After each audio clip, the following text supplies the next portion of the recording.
Bonjour et bienvenue sur la maïeutique. Je vais faire une série de vidéos où nous allons explorer comment certaines caractéristiques humaines, souvent considérées comme des anomalies ou des maladies, sont en réalité des mutations qui ont joué un rôle essentiel dans l'évolution de notre espèce. Aujourd'hui, nous allons commencer par les traits psychopathiques. Dans une vidéo précédente, nous avons expliqué l'importance de limiter notre empathie quand on accède à des postes de leadership, où des décisions difficiles et parfois impopulaires doivent être prises. Maintenant, nous allons examiner comment, au cours de l'évolution, la présence de personnes moins empathiques a pu offrir des avantages cruciaux dans de nombreux domaines. Il ne s'agit pas d'imaginer une tribu représentée uniquement avec des psychopathes, car c'est toujours la diversité de caractères et la bonne proportion de traits différents qui fait la force d'un groupe.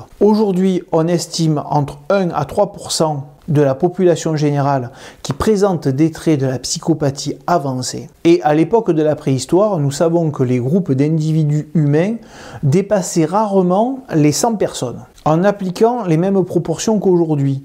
Cela veut dire qu'un groupe de 100 personnes de sapiens à la préhistoire comportait environ 3 psychopathes. Peut-être même plus, car les interactions humaines à la préhistoire étaient probablement plus violentes. Quoi qu'il en soit, si ces comportements qualifiés de psychopathiques existent encore aujourd'hui, c'est qu'ils ont eu un sens évolutif. Et ils ont permis de conserver ces traits au fil du temps. La question est donc comment ces traits de caractère ont-ils réussi à apporter un équilibre au sein de la tribu et à favoriser leur survie. Alors, de nos jours, cette question peut sembler complètement inappropriée. L'empathie, la capacité à ressentir et à comprendre les émotions des autres, est considérée comme une qualité essentielle de la vie en société, en communauté. On pourrait donc imaginer qu'encore plus d'empathie serait encore mieux pour la société. Cependant, de la préhistoire jusqu'à nos sociétés, la sélection naturelle a trouvé un équilibre subtil entre empathie et psychopathie pour permettre à l'espèce humaine de survivre. Prenons des exemples relativement simples. Une personne très empathique pourrait avoir des difficultés à élever des lapins ou des poules et à les tuer pour les manger. À la préhistoire, on avait besoin de chasseurs, de guerriers, de tueurs pour assurer la survie de la tribu. Et tuer un animal à cette époque était bien plus sanglant qu'aujourd'hui avec nos moyens modernes. Je me souviens d'un voyage dans un pays lointain où j'ai entendu un cochon se faire trucider. Les cris étaient terrifiants. Et cela donnait un aperçu de ce que devait être la chasse et l'abattage à la préhistoire, sans outils modernes pour rendre les choses moins difficiles. On comprend qu'à l'époque préhistorique, la chasse nécessite parfois de désensibiliser ses émotions face à la souffrance animale. Et encore, ces exemples sont relativement bénins. À la préhistoire, lors des hivers particulièrement rudes, les hommes en arrivaient à manger les nouveau-nés. Nous en avons des preuves, car des ossements de bébés humains ont été retrouvés mélangés aux restes d'animaux consommés. Il y avait également des situations où la survie nécessitait des choix difficiles. On ne pouvait pas toujours se permettre de garder une personne malade, qui ralentissait le groupe ou risquait de nous faire repérer, par ses gémissements par exemple. Sans parler des conflits avec les autres tribus. Si un chasseur ou un éclaireur ennemi était découvert, pouvions-nous simplement le laisser partir avec la promesse qu'il ne découvre pas notre position? À cette époque, la logique de survie primait sur toute forme de compassion. Alors, nous ne connaissons pas toutes les situations dans lesquelles un manque d'empathie ou un comportement psychopathique ont pu sauver des vies. Mais sur des centaines de milliers d'années, le fait qu'une partie non négligeable de la tribu ait développé ces traits a permis de résoudre des dilemmes auxquels une trop grande sensibilité émotionnelle n'aurait pas su faire face. Donc ces traits que l'on associe aujourd'hui à la psychopathie auraient permis à certains individus de mieux s'adapter à des environnements où les ressources étaient limitées et où la survie passait par des choix difficiles.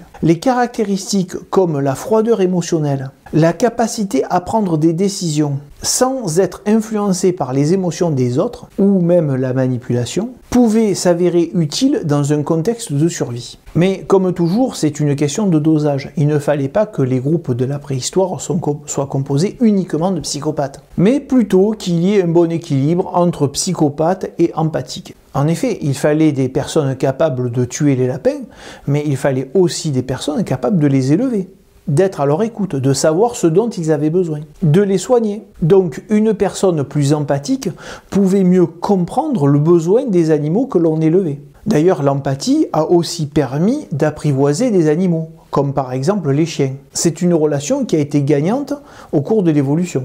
On remarque aussi qu'il y a un pourcentage beaucoup plus faible de femmes psychopathes. Il faut rappeler qu'à cette époque, où l'espérance de vie était très basse et la mortalité infantile très élevée, les femmes passaient une grande partie de leur vie soit enceintes, soit à élever des enfants. Pour elles, l'empathie était donc un atout essentiel pour comprendre les besoins des enfants et soutenir les autres femmes du groupe. Ainsi, il est donc important de comprendre que dans un environnement même aussi violent qu'à la préhistoire, l'équilibre entre psychopathe et empathique au sein de la tribu était essentiel pour la survie du groupe.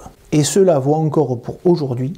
Nous ne devrions pas aspirer à vivre dans un monde entièrement empathique. Nous voyons bien de nos jours les dérives d'une société trop bienveillante, trop tolérante. D'ailleurs, nous avons vu dans une précédente vidéo que dans le monde du management, la prise de décision en politique, en entreprise et dans l'armée, le pourcentage de personnes présentant des traits psychopathiques est bien plus élevé que dans la population générale. Les décisions à ces niveaux nécessitent souvent de la froideur et une gestion utilitariste des ressources humaines. Donc en conclusion, finalement, dans notre société, le défi est de prendre conscience de l'existence de ces différents profils psychologiques sans considérer les personnes moins empathiques comme atteintes d'une maladie mentale. Il est essentiel de comprendre que la société doit maintenir un équilibre entre empathie et psychopathie. De plus, cet équilibre doit être flexible car une société fait face à des défis variés. Il est donc crucial